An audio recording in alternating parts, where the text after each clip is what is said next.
Taoiseach, people are reeling since events that took place in Dublin last Thursday.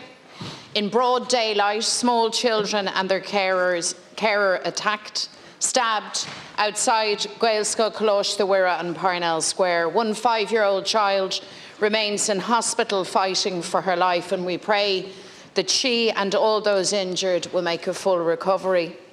We stand with this amazing school community who, under a heavy cloud of shock and trauma, did incredible work in getting children back to school on Monday. Taoiseach, how have things gotten so bad that young children are in danger outside their school in the middle of the day? I understand the alleged perpetrator is in custody, and in time we will learn the story behind all of this.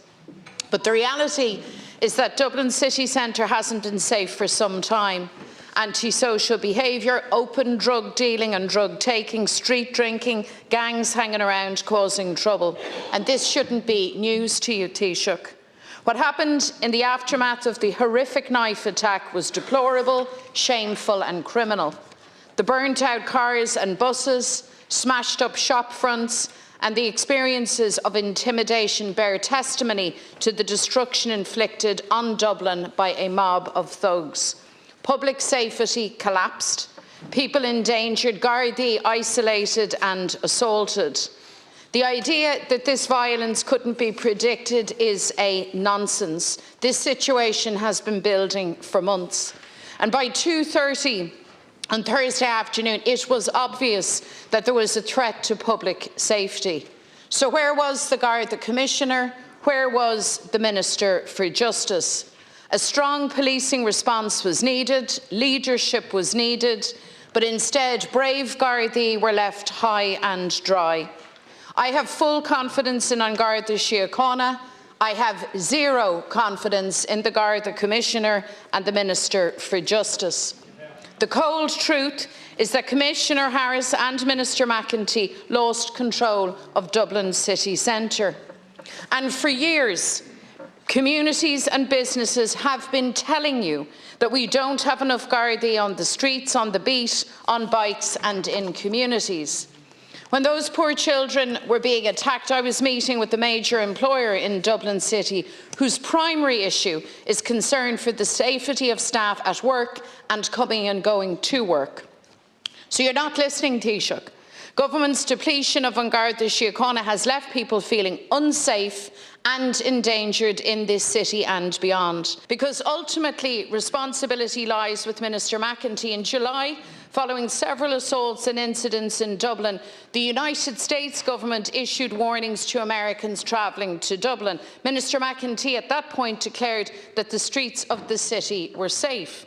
Today, the Canadian, Australian and British governments have issued warnings to their citizens travelling to Dublin. And yet, Minister McEntee refuses to accept that control of Dublin City Centre was lost. It seems the Minister has moved from denial to full-blown delusion. And she is clearly not the person to provide the leadership needed to restore public confidence in policing. Her position is now untenable, Taoiseach. You must do what is necessary now, having failed the people so badly, and remove Helen McEntee as Minister for Justice. Taoiseach, please.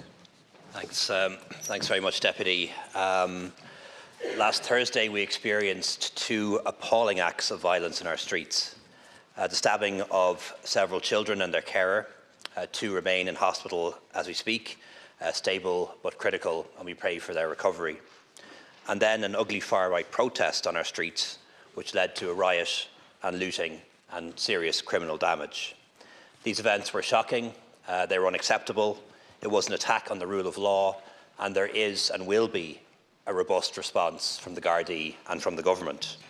We need to make sure that Thursday's events were exceptional events and do not happen again. And I want people to be safe and to feel safe on our streets. And as part of that approach, the Commissioner has confirmed that there will be 2 Garda public order units deployed in Dublin City Centre between now and at least Christmas, made up of 2 inspectors, 6 Garda sergeants and 42 Gardaí. So a very visible Garda presence on our streets in the coming weeks. And above all, I believe we need to do three things. One, more Gardaí, two, better equipment for our Gardaí, and third, stronger laws and more prison places. All those things are already very much underway and were underway before the events of last Thursday, but they need to be accelerated. So in relation to the Gardaí, we now have 14,000 Gardaí. About 700 to 800 will go through training this year, about 800 to 1,000 next year, and we expect Garda numbers to rise to 14,500 by the end of next year. In addition to that, of course, there are Garda staff, over 3,000 now, that free up Gardaí for frontline work. We have over 3,000 Garda vehicles, 150 more are on order. We have riot gear for 2,500 Gardaí. We have water cannon on loan, body cameras will soon be on the way. And we also need to strengthen our laws. Minister McEntee has already brought in tougher sentences for people who commit serious crimes and attack our Gardaí. She has plans for an additional 600 prison spaces to make sure that those who serve are given convictions and given long prison sentences serve them. We also need new laws around the use of FRT and also object recognition technology. Dedicated legislation on that is on the way.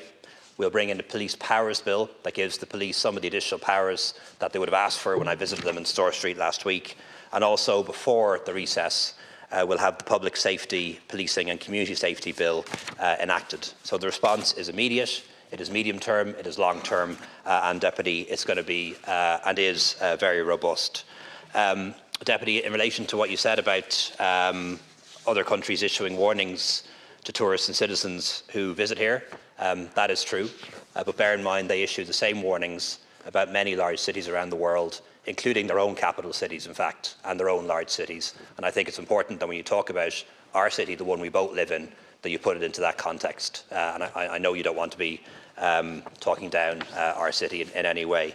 In relation to the matter of confidence, Deputy, I have full confidence in the Gardaí, full confidence in Garda management, including Commissioner Harris, and I have full confidence in Minister McEntee.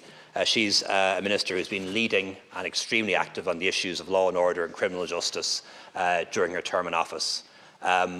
Look in particular at the success that we've had in dealing with organised crime, where we would have seen in previous years dozens of murders every year, a lot of success and results in that area down to her work and that of Garda Síochána. In addition to that, look at how she's led on the issue of gender-based violence. We face an epidemic of violence against women in this country, and no minister has done more about it than her. Look at what's been done in Drogheda, for example, as Deputy O'Dowd spoke about this morning. These are the results that she's been involved in making happen, and our work continues. Thank you, Taoiseach. Deputy McDonald. And therein lies the problem, Taoiseach. You are not listening, Taoiseach. You're not listening to communities. You're not listening to parents. You're not listening to business and retails. The failures on Thursday in Dublin were political failures.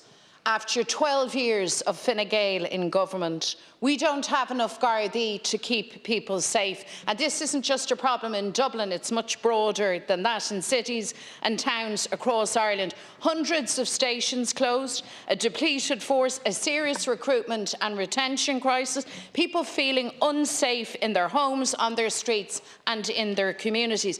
People could see what happened in Dublin on Thursday coming. So, Taoiseach, you need to start listening. And the truth is that confidence in policing and public safety is at rock bottom. And you need to now do something about that. And I am telling you straight, and I'm telling you clear, we need a fresh start. And Minister McEntee is not the minister, is not the person to give the leadership that is required at this critical time. So, Taoiseach, rather than yourself engaging in delusion and distraction, I ask you to face the cold truth and the severity and seriousness of what happened in the heart of our capital city and move to bring accountability to the situation. Taoiseach, please. Deputy, I believe you're not listening. You're not listening to parents, you're not listening to Dubliners, you're not listening to citizens all over the country.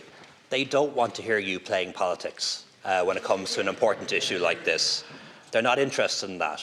They don't want to see you trying to score points, improve your poll ratings, or be looking for heads. What they want is action from government so that they feel safe on our streets. And I want people to be safe and feel safe on our streets. And that's why we're responding. More Gardaí, better equipment for our guards, stronger laws, all of those things happening under Minister McEntee, and will continue and accelerate that action.